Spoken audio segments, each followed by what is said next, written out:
kita beranjak ke acara inti pada pagi hari ini, yaitu pemaparan materi yang pertama, berjudul Manajemen Waktu Anak Usia Dini di Masa Pandemi yang akan disampaikan oleh Ibu Wulan Perawati MPD. Sebelum berlanjut dengan pemaparan, izinkan saya untuk membacakan CV singkat dari pembicara kita pada pagi hari ini. Nama Wulan Perawati MPD. Itu nggak ngerti artinya. Tempat tanggal lahir Subang 19 Desember 1987. Alamat Pondok Aren, Tangerang Selatan. Pekerjaan dosen Islam Anak Usia Dini, Sekolah Tinggi Agama Islam Darun Najah Jakarta. Ketua Program Studi Pendidikan Islam Anak Usia Dini, Sekolah Tinggi Agama Islam Darun Najah, serta ibu rumah tangga dengan 2 putra. Pengalaman yang telah beliau miliki yaitu sebagai dosen Sekolah Tinggi Agama Islam Darun Najah Jakarta, guru TK Aulia Bekasi dari tahun 2009 hingga 2010, guru private Calistung dan SD tahun 2007 hingga 2012, tim founder Langkah Kecil Educare, tim founder Kaki Kecil. Nomor handphone 0857 172 64512. Email wulanperawati. Ada suaranya, Don. Baik, mengingat kembali untuk peserta webinar dimohon untuk mematikan suaranya dengan segala hormat. Baik, langsung saja kita simak materi yang menarik ini kepada Ibu Wulan Perawati MPD. Kami persilahkan.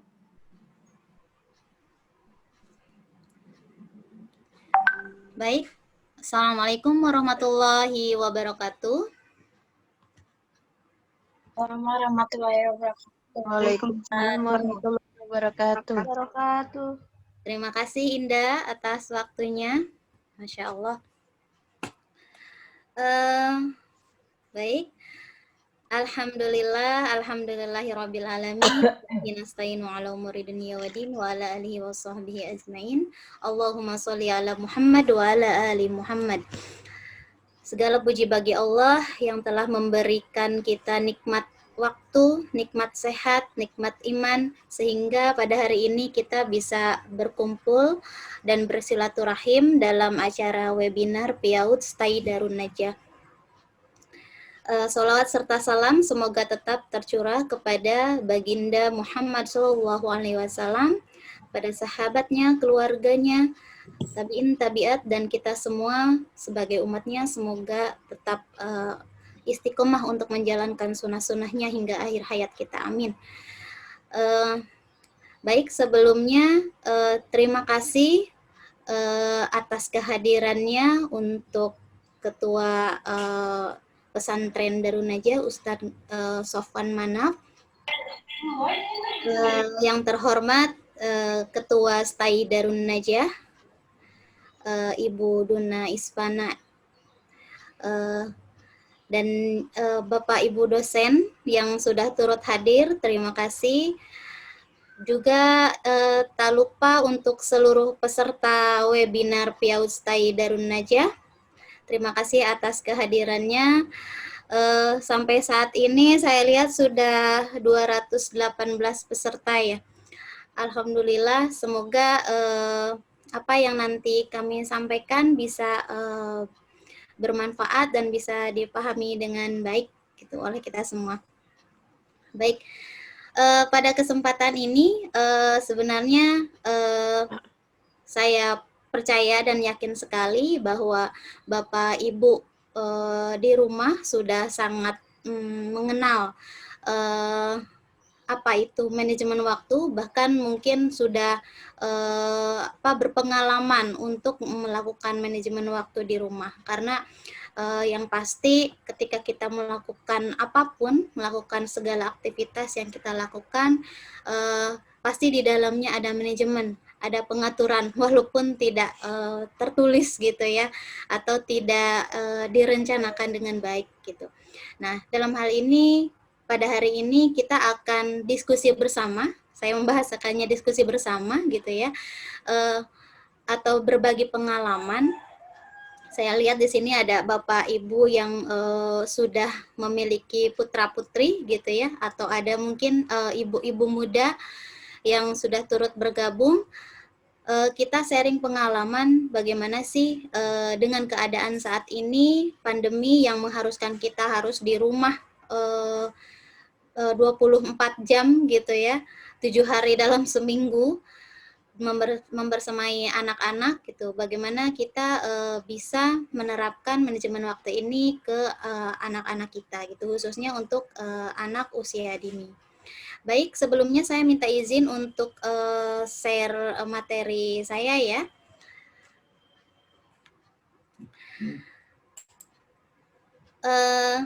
Yang kita ketahui bahwa Allah sudah banyak menyampaikan firman-Nya dengan bersumpah menggunakan waktu ya gitu ya.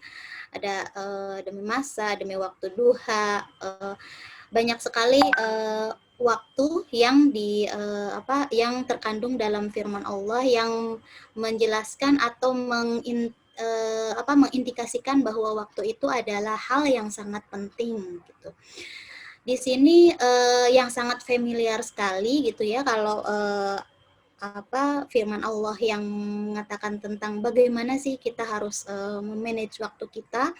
Intinya dalam surat Al-Asr itu, A'udzu billahi minasyaitonir rajim. Bismillahirrahmanirrahim. Wal 'ashr innal insana lafi khusr illal ladzina amanu wa 'amilus shalihati wa tawasaw bil haqqi wa tawasaw bis sabr. Shadaqallahul azim. Ini ada di surat Al-Asr ayat 1 sampai 3. Intinya adalah bagaimana kita diperintahkan untuk menggunakan waktu sebaik-baiknya gitu ya, dengan atau mengisi waktu kita, mengisi kesempatan yang diberikan oleh Allah ini dengan hal-hal yang bersifat atau bermakna ibadah gitu ya, amalan-amalan yang baik gitu. Karena pada dasarnya kita sebagai manusia gitu ya, yang diamanahkan Allah sebagai khalifah di muka bumi ini, kita diberikan kebebasan untuk mengelola bumi dan seisinya ini dengan waktu yang kita punya gitu ya. Kontribusi apa sih, kontribusi kebaikan apa yang bisa kita lakukan untuk mengisi waktu-waktu kita berada di dunia ini gitu ya. Baik, selanjutnya waktu pada dasarnya itu bersifat relatif gitu ya. Bersifat relatif itu maksudnya lama atau sebentarnya itu relatif tergantung dari konteksnya. Biasanya misalnya begini, ketika kita melakukan hal-hal yang kita senangi atau kita merasa bahagia dengan apa yang kita lakukan, biasanya waktu itu akan terasa berjalan lebih cepat gitu ya. Kok waktunya udah habis aja gitu. Atau ibu-ibu nih biasanya ada yang suka nonton drakor gitu ya. Mungkin ketika nonton tuh misalnya udah berapa episode saja, tiba-tiba waktunya sudah habis saja gitu. Tidak terasa gitu. Cuma mungkin untuk hal-hal yang misalnya yang tidak kita senangi atau yang tidak terlalu kita minati, waktu itu bersifat lama gitu misalnya. 1 jam itu seperti lama gitu kalau kita gunakan untuk menunggu misalnya. Atau teman-teman atau ibu bapak gitu, ayah bunda yang tadi menunggu webinar ini kok nggak mulai-mulai gitu ya. Rasanya lama sekali gitu ya. Itu salah satu makna bahwa waktu itu bersifat relatif. Kita tahu bahwa waktu dan kesempatan ini merupakan salah satu nikmat yang diberikan oleh Allah kepada seluruh makhluknya di dunia ini gitu ya. Kesempatan hidup intinya gitu. Sebagai penanda dan pembatas perjalanan manusia di muka bumi gitu ya, di dunia gitu ya. Seperti itu. Jadi sampai usia berapa sih kita hidup gitu. Itu penandanya itu adalah waktu ya. Ada yang sampai 50 tahun, 60 tahun gitu, bahkan ada 30 tahun gitu ya. Nah, itu makna dari waktu. Terus waktu itu kenapa sih harus isi dengan hal-hal yang baik, dengan yang bermanfaat? Karena waktu itu berjalannya maju, tidak dapat kembali lagi gitu. Kita tidak bisa mengulang tidak bisa mengulang hari yang sudah lalu gitu, tidak bisa mengulang waktu yang sudah lalu, yang sudah kita lalui gitu. Makanya ada lagu ya gitu ya, ada lagu yang ini intermezzo saja gitu. Andaikan waktu bisa kuulang kembali gitu kan, ada ya yang seperti itu. Jadi ada di dalam di dalam sebuah ayat Al-Quran itu yang menjelaskan bahwa andaikan orang yang meninggal itu bisa dihidupkan kembali gitu ya, dia akan menggunakan waktunya itu dengan sebaik-baiknya gitu. Jadi intinya waktu itu ya tidak akan pernah kembali, tidak akan pernah merupakan hal yang tidak mungkin bisa diulang lagi gitu ya. Begitupun ketika kita membersamai anak-anak di waktu usia dininya, ya kita tidak bisa mengulang di masa depan gitu ya. Ketika anak kita sudah dewasa, apa yang terjadi atau apa yang dilakukan akan seperti anak kita di masa dewasa itu ya hasil kebersamaan kita dengan anak-anak kita di masa kini gitu, saat ini. Makanya jangan entar-entar deh gitu untuk melakukan hal-hal yang baik gitu, seperti itu ya. Itu sekilas tentang waktu. Oke. Jadi tujuan manajemen waktu itu untuk apa sih gitu ya? Yang pertama kita melakukan atau mengisi waktu kita itu adalah sebagai bentuk syukur. Tadi kan waktu itu nikmat ya. Waktu itu salah satu nikmat yang diberikan Allah, sehingga ketika kita melakukan segala aktivitas atau apapun yang kita lakukan itu adalah sebagai bentuk syukur gitu ya, bentuk syukur kita kepada Allah. Aktivitas kita teratur gitu ya, terus apa yang kita lakukan itu kita lihat baik buruknya gitu ya, apakah itu bermanfaat atau tidak gitu ya. Karena di dalam surat Al-Asr tadi orang yang tidak memanfaatkan waktu dengan baik atau tidak mengisi waktunya dengan amal salih itu termasuk orang yang merugi gitu ya, seperti itu. Dengan adanya manajemen waktu itu kita bisa mengurangi kesalahan-kesalahan yang kita lakukan dalam suatu aktivitas atau kegiatan gitu ya. Selain itu juga kita pernah nggak sih merasakan ketika kita melakukan segala sesuatu mepet-mepet itu yang ada makin panik, makin stres, makin kalau bahasanya anak-anak sekarang tuh ambiar katanya gitu ya. Jadi malah bukannya berjalan dengan baik gitu ya kegiatan apa yang kita lakukan itu atau suatu hal yang sudah kita rencanakan itu, tetapi tidak akan berjalan dengan baik gitu ya, sehingga menimbulkan rasa stres gitu ya, atau kepanikan gitu ya, dan hasil yang dicapainya pun tidak akan maksimal gitu ya. Selain itu, manajemen waktu juga ternyata bisa mengurangi kebosanan gitu ya, atau kalau dalam bahasa anak sekarang itu bete gitu ya. Maksudnya nggak ada tuh kata bete kalau misalnya kita sudah tahu kita mau ngapain aja gitu. Kita akan melakukan apa sih ketika dalam hari-hari kita gitu. Dalam hari-hari kita kegiatan-kegiatan apa sih yang akan kita lakukan gitu ya. Lalu dari manajemen waktu ini kita bisa meningkatkan sikap disiplin dan tanggung jawab. Ini sudah pasti ya, karena dari manajemen waktu ini sangat berhubungan erat dengan penerapan aturan gitu ya, dan aturan konsekuensi gitu ya, terus adanya tanggung jawab terhadap apa yang sudah kita rencanakan gitu.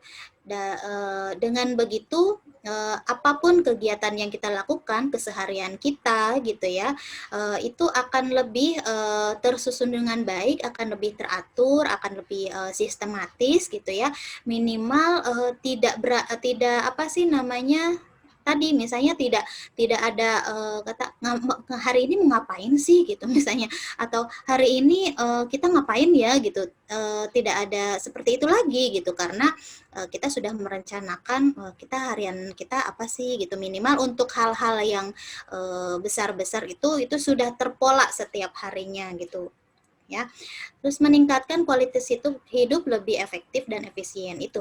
Jadi ketika ada manajemen waktu, ketika waktu kita dikelola ya, bukan diatur gitu. Karena waktu itu tidak bisa diatur, tapi lebih ke dimanfaatkan gitu, dikelola gitu ya. Jadi ketika kita sudah bisa mengelola waktu, maka kualitas hidup kita itu akan lebih efektif, lebih efisien, lebih lebih teratur gitu ya, seperti itu. Oke. Lalu kalau untuk anak, kira-kira mungkin nggak sih kita bisa menerapkan manajemen waktu gitu? Terus perlu nggak sih kita menggunakan manajemen atau pengelolaan untuk waktunya anak itu? Pada dasarnya kan anak itu ya udah main-main aja gitu ya. Tapi ternyata mungkin sebelumnya kita saat ini apalagi yang kesehariannya 24 jam membersamai anak, akan sering menemui hal-hal yang seperti di slide ini gitu. Misalnya anak sering terlambat bangun pagi gitu ya. Kalau untuk yang muslim kan pasti kita ada kewajiban untuk sholat subuh gitu ya, minimal sholat subuh. Nah maka anak yang sering terlambat bangun pagi ini akan sangat bermasalah gitu ya, karena tidak bisa melakukan kewajibannya sebagai seorang muslim gitu ya. Walaupun anak itu kan sebenarnya ya belum wajib gitu, tapi pembiasaan untuk melakukan ibadah gitu dengan atau aktivitas-aktivitas yang baik sesuai dengan anjuran agama Islam ini akan sangat membantu kita dalam manajemen waktu gitu. Lalu anak menunda-nunda tugasnya, misalnya ada PR, ada tugas, atau kita misalnya ada mengadakan tugas harian nih untuk anak gitu. Tapi ketika disuruh tuh, ntar Bu, ntar Ma, ntar Bunda, sebentar lagi gitu. Atau anak lupa waktu ketika main gitu. Dibilang misalnya mamanya bilang atau bundanya bilang misalnya, oke, silakan main gitu, tapi nanti jangan lama-lama ya gitu misalnya. Oke gitu. Tapi ternyata ketika main itu sampai lupa makan, dia disuruh makan nggak mau, disuruh sholat misalnya nggak mau gitu. Nah itu salah satu masalah juga ya untuk waktunya anak. Terus anak ketagihan main gadget. Nah ini apalagi saat ini anak-anak itu mau tidak mau mereka akan berinteraksi dengan yang namanya gadget ya. Gadget itu bukan hanya HP ya, bisa laptop gitu. Apalagi sekarang itu gadget sebagai perangkat untuk mendukung kegiatan atau aktivitas belajar anak gitu di sekolah untuk orang tua yang memang sudah menyekolahkan anaknya gitu ya. Jadi mau tidak mau kita akan membuat anak itu berinteraksi dengan gadget. Jadi bagaimana sih supaya hal-hal ini tidak terulang atau tidak terjadi pada anak-anak kita gitu ya. Lalu anak malas mandi. Nah, ini sama juga ya, menunda-nunda gitu ya. Ayo mandi Dek gitu. Nanti masih dingin gitu. nanti aku masih mau main, nanti gitu ya. Kebanyakan anak-anak itu menunda gitu, menunda kegiatan-kegiatannya. Nah, lalu dengan kita melihat masalah-masalah tadi gitu ya yang berhubungan dengan waktu itu, kira-kira nih ketika kita membersamai anak-anak kita di rumah, apa sih yang kita lakukan gitu ya? Apakah kita bisa tetap sabar, kita bisa tetap istilahnya berkepala dingin menghadapi atau membersamai anak-anak ini gitu ya, bukan sekedar menemani ya gitu. Kenapa saya selalu membahasakannya membersamai gitu ya, bukan menemani. Karena kalau menemani itu ya kita cukup ada di situ gitu, tidak ada interaksi, tidak ada kita nggak nanya anak, kita nggak kita sibuk sendiri, kita asik dengan dunia kita sendiri, tapi yang penting kita ada di situ bersama anak ketika anak melakukan aktivitas, itu yang namanya menemani gitu ya. Jadi kita ada sama anak gitu. Tapi kalau membersamai itu kita terlibat dalam aktivitas anak gitu ya. Misalnya ketika anak sedang menggambar, kita ada di sampingnya. Terus anak itu memperlihatkan gambarnya, mama atau bunda atau ayah, lihat deh gambar aku, bagus nggak gitu. Kalau yang cuma menemani, oh iya bagus gitu misalnya, oh iya bagus gitu. Tapi ya sekilas saja gitu, asik lagi dengan dunianya sendiri. Tapi kalau membersamai akan berbeda gitu. Oh iya bagus sekali, itu gambar apa nak? Gitu. Jadi ada interaksi di situ gitu. Ada kita terlibat terhadap kegiatan anak, walaupun mungkin apalagi sekarang itu kita kesehariannya itu setiap hari bersama anak gitu ya. Ada waktu-waktu tertentu di mana kita membiarkan anak sendiri gitu ya, membiarkan anak berkegiatan sendiri, sehingga kita pun sebagai orang tua bisa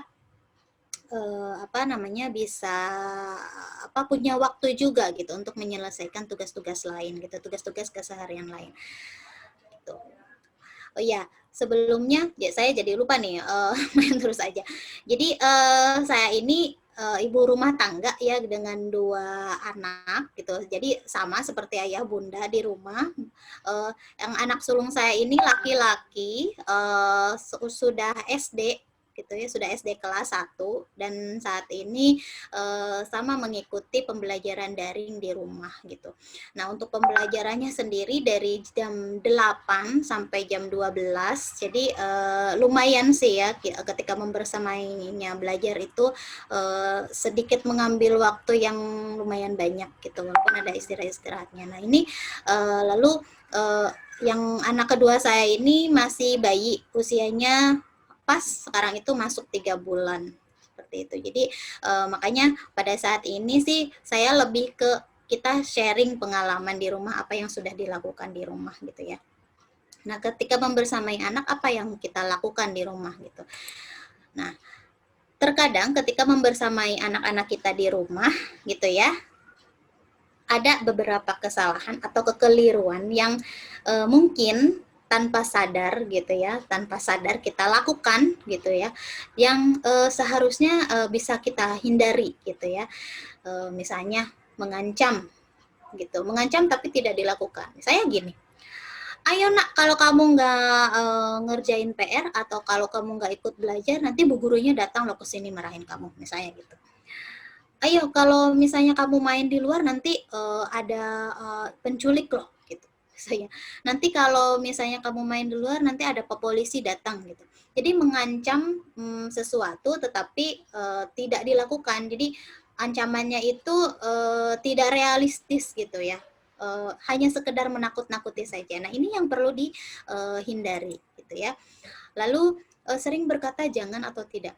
Jangan lari. Jangan lama-lama mainnya.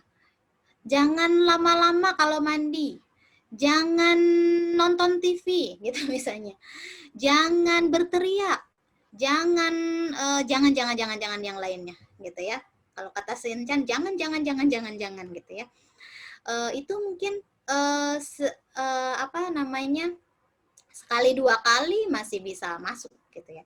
Tetapi menurut psikologi itu kalau anak itu akan tersounding dengan hal-hal yang sering kita perdengarkan gitu ya. Kalau kita seringnya berkata jangan gitu ya, itu yang didengar anak itu ya jangannya itu, bukan apa yang ingin kita inginkan anak lakukan. Misalnya jangan lari, tapi yang anak dengarnya itu lebih ke larinya. Makanya ketika kita bilang jangan, itu ya lebih ke apa, seperti kalau buat anak itu seperti ayo lari gitu. Jadi larinya yang terdengar lebih apa namanya, lebih berkesan di di otak anak. Jadi itu yang akan dilakukan. Lalu label anak, melabel anak itu misalnya begini, kamu tuh emang nakal ya, gitu ya. Nakalnya itu nakal apa gitu? Misalnya karena anak anak kita misalnya membuat adiknya menangis karena berteriak gitu. Sedangkan perilakunya itu kan berteriak ya, gitu ya. Jadi kita tidak perlu melabel anak kamu tuh nakal ya, bikin adik nangis gitu misalnya. Tapi lebih ke kita fokus pada perilakunya gitu. Perilakunya misalnya ayo tidak berteriak ya gitu. Atau bicaranya yang pelan-pelan saja ya gitu. Adikmu sedang bobo gitu misalnya. Atau kalau mau anak kita bukan melabel anak gitu, misalnya gini. Anak menumpahkan air gitu misalnya di gelas atau menabrak sesuatu gitu ya. Kamu tuh ya emang ceroboh gitu. Itu contoh melabel anak gitu ya. Tetapi bagaimana kita fokus pada perilakunya? Ayo hati-hati, hati-hati, ayo ambil lap gitu, misalnya seperti itu. Tapi kalau anak yang sudah terbiasa, biasanya dia akan langsung bertanggung jawab gitu. Ketika kita terbiasa untuk terfokus pada perilaku anak gitu ya, yang akan terjadi adalah perbaikan untuk perilakunya tersebut gitu ya, untuk perilaku buruknya tersebut.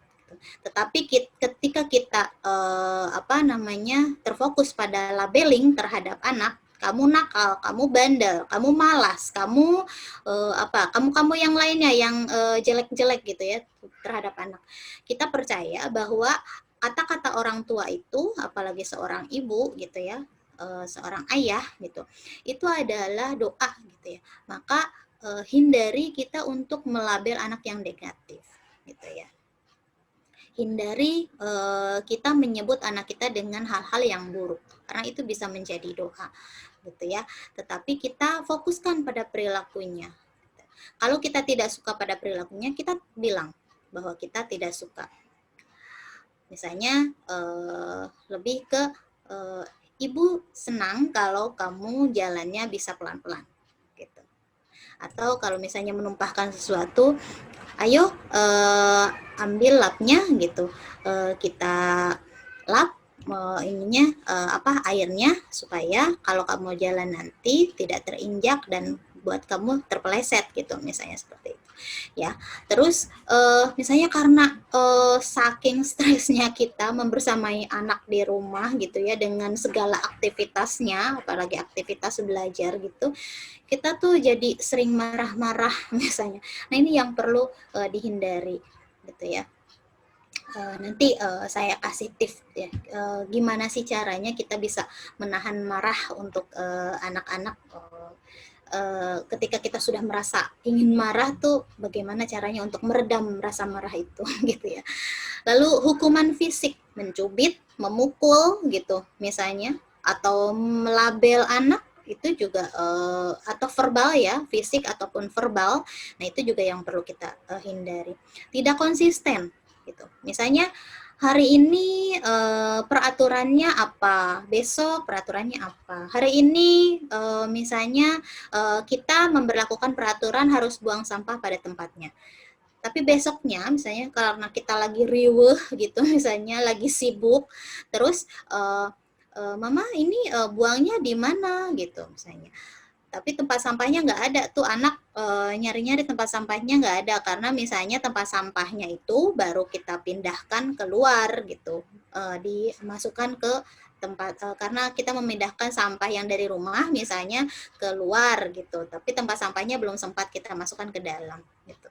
Nah, ini misalnya tidak konsistennya tuh gimana? Kita kan sudah berkomitmen nih kalau buang sampah harus pada tempatnya gitu. Tetapi ketika karena keriuhan kita, ya udah simpan aja dulu di situ. Nanti deh nanti mama ini nanti mama buangin gitu misalnya. Nah, itu bentuk salah satu bentuk ketidakkonsistenan. Atau misalnya kita sudah punya peraturan main gadget itu 10 menit misalnya. Tetapi ketika kita bawa anak keluar, misalnya supaya anak anteng gitu, tidak mengganggu aktivitas kita atau tidak tantrum misalnya, kita memberikan waktu yang lebih banyak untuk anak untuk bermain gadget. Nah, itu salah satu juga contoh ketidakkonsistenan. Nah, ini yang perlu dihindari. Gitu ya. Yang perlu kita pahami bahwa anak itu pada dasarnya perlu kebebasan gitu ya. Tadi ya yang kita itu tadi membersamai anak itu bisa membuat kita marah kadang, kita bisa membuat kita melakukan hal-hal yang tidak diinginkan, bahkan hukuman fisik gitu misalnya, membuat kita tidak konsisten dalam menerapkan peraturan misalnya seperti itu. Nah, kita kembali lagi bahwa memahami bahwa pada dasarnya itu mereka itu adalah makhluk yang unik, makhluk yang punya pola pikir sendiri, jadi bukan miniatur orang dewasa yang dimana pada dasarnya mereka punya kebebasan untuk berkembang, kebebasan untuk berpikir, kebebasan untuk meniru, kebebasan untuk merasa aman, kebebasan untuk merasa nyaman, kebebasan untuk bermain dan belajar gitu ya, seperti itu.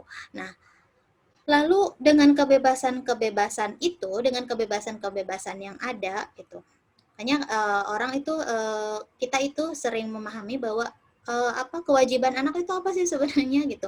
Pekerjaan anak itu apa sih sebenarnya? Pekerjaan anak itu ya main gitu. Tetapi di dalam main itu boleh bebas bermain sepuasnya gitu ya. Tetapi di dalam main itu apa yang perlu dibatasi gitu.